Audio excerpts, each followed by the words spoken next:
जो अभी पहलगाम में जो अटैक हुआ था आतंकवादियों का, उसके खिलाफ जो मोदी जी ने मिशन सिंदूर किया, उसके बारे में आपका क्या कहना है?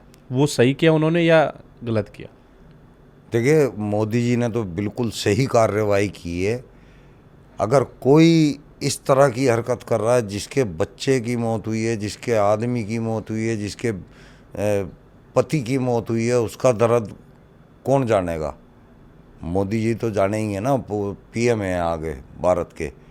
तो मोदी जी ने उन्हीं लोगों को अटैक किया है, और किसी पब्लिक को अटैक नहीं किया, किसी सरकारी फौज के ऊपर अटैक नहीं किया।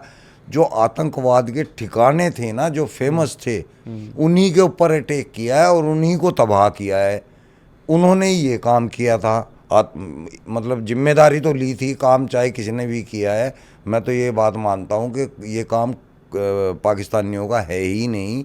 ये काम कश्मीरी के लोगों ने किया है, जो कश्मीर के लोग थे उन लोगों ने किया है, और जिम्मेदारी ले लेते हैं पाकिस्तान के लोग, ताकि उन पे आँच ना आए जो इंडिया के जिहादी हैं। जिहाद है ये अभी तक हिंदू को पता ही नहीं है इसके बारे में।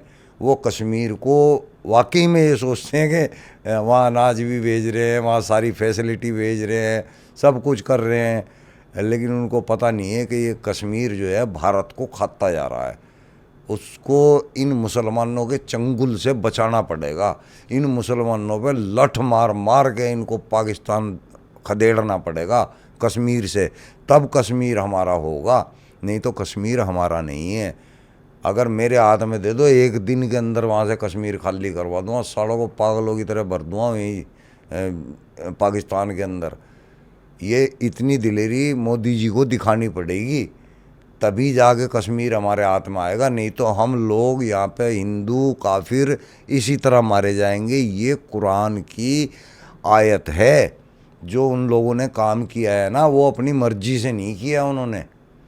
ये कुरान की सूरह तौबा 9 नंबर की सूरह है, कुरान के अंदर 9 नंबर की सूरह है, और उसकी 5वीं आयत है।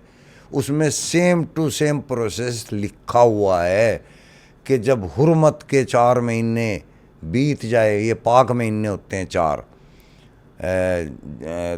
जब ये 4 महीने बीत जाए तो तुम काफिरों को जहाँ पाओ वहाँ मारो, घात लगाकर उनको मारो। तब तक मारो जब तक वो कलमा ना पढ़ ले, ला इलाहा इल्लल्लाह मोहम्मद रसूलुल्लाह सल्लल्लाहु अलैहि वसल्लम, तब तक मारो। अगर वो कलमा पढ़ ले या जजिया देने को तैयार हो जाए तो उनको छोड़ दो। उनकी पत्नियों को गुलाम बना लो, लोंडी बनाओ, उनके साथ संभोग करो। ये लिखा हुआ है भाई, सेम टू सेम किया है उन्होंने। सिर्फ वो उनकी पत्नियों के साथ सेक्स नहीं कर पाए, उनको गुलाम नहीं बना पाए, लोंडी नहीं बना पाए, बाकी पूरी की पूरी आयत एज इट इज हुई है। तो ये उन्होंने मतलब कोई आतंकवादी हरकत नहीं की है हमारे लिहाज से। ये तो कुरान की आयत को उन्होंने पूरा फॉलो किया है। इसके बाद मिशन सिंदूर के बाद जब सीज फायर किया गया, उसके बाद भी पाकिस्तान ने वो चीज़ें भी वायलेट कर दी। कोई सा भी सीज फायर कर लो, इस्लाम किसी कानून को नहीं मानता। इस्लाम का अपना कानून है, वहाँ उन्होंने बताया हुआ है कि अल तकैया करो। अल तकैया ही तो है ये। उन्होंने कहा कि वो सीज फायर की बात होगी कि ठस्सा खा जाना, अंदर ही अंदर करते रहना, इसको बोलते हैं अल तकैया। कि बाहर से तो हमने दिखा दिया कि हमें एग्री, लेकिन अंदर ही अंदर हम कांड करते रहेंगे। खाते रहो। हाँ, वो जिहाद होता है। अल तकैया इसको कहते हैं कि अंदर कुछ और बाहर कुछ। सर, इस बार जो पहलगाम अटैक हुआ ना, उसमें कुछ डिफरेंट देखने को मिला।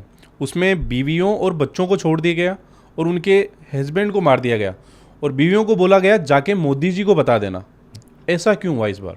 देखिए, ये अगर सीधे तरीके से इसको समझने की कोशिश करेंगे ना, लास्ट की जो आयत का जो आखिरी लाइन है ना, वो यही है कि उनकी औरतों को गुलाम बना लो और गुलाम लोंडियों के साथ संभोग करना है, ठीक है ना।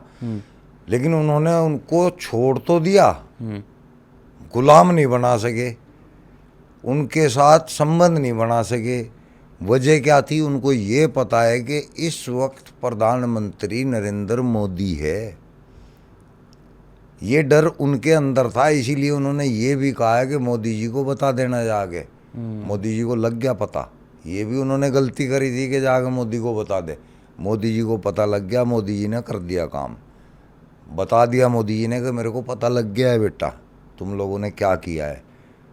उसका उन्होंने बदला भी बढ़िया तरह से ले लिया। हालांकि हम तो चाहते हैं पूरे पाकिस्तान को ही नेस्तनाबूद कर दिया जाए, वहाँ छोड़ा ही ना जाए। ये जनता ही ऐसी हो रही है, ये इनको अमन ये कहते हैं ना कि इस्लाम तो अमन चाहता है, अमन का प्रतीक है। इस्लाम में सारा अमन कहीं से कहीं तक है ही नहीं है। अगर हम इन जिहादियों को देखो तो हमें कहीं से भी ये अमन वाले नहीं लगते। ये शैतान से भी बदतर हो चुके हैं। इस्लाम को फॉलो करने के लिए ये शैतान से, इस्लाम ही बनाता है ना, इस्लाम ही ये जो शैतान बना रहा है इंसान को, इस्लाम ही बना रहा है।